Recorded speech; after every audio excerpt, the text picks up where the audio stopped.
नमस्कार मित्रांनो, बऱ्याच वारकरी लोकांचे आणि बांधवांचे मला सारखे फोन येत आहेत की एकादशी ही 23 तारखेची की 24 तारखेची. तर आपल्याला सांगू इच्छितो, 23 तारखेला पुत्रदास स्मार्त एकादशी. ती पुत्रदास स्मार्त एकादशी पहाटे 4:19 आहे आणि द्वादशी तिथून पुढे द्वादशी चालू होते. मग 24 तारखेला त्या ठिकाणी जी द्वादशी ती 25 तारखेच्या पहाटे 6:21 आहे.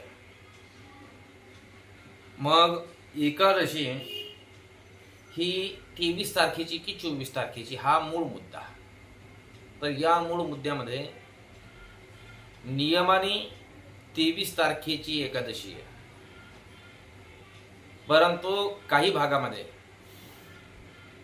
आता अधिक महिना येऊन गेला आणि अधिक महिना येऊन गेल्यानंतर या अधिक मासानंतर काही वृद्धातिथी येत असतात, वृद्धी होत असते तिथींची.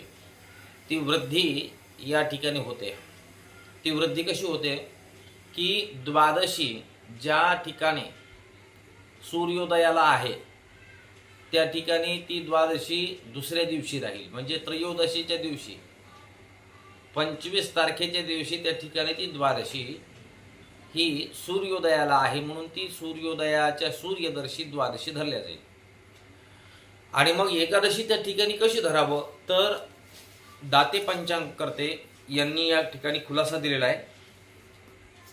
श्रावण शुक्ल पक्ष एकादशी, पुत्रदा एकादशी यांचा खुलासा पान क्रमांक 90 यावर दिलेलं आहे की श्रावण शुक्ल पक्ष एकादशी रविवारी 23 ऑगस्ट 2026 रोजी एकादशी समाप्ती 28:19 असून दुसऱ्या दिवशी द्वादशी समाप्ती 30 म्हणजे 6:21 आहे.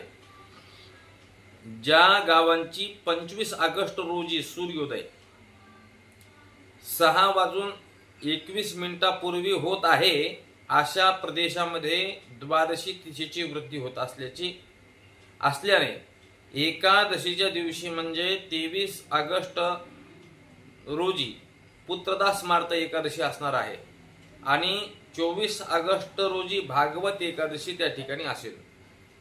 तर सकाळी 6:21 नंतर सूर्योदय होत असलेले जे गावे आहेत त्या गावी त्रयोदशीला तिथीची वृद्धी होत असल्याने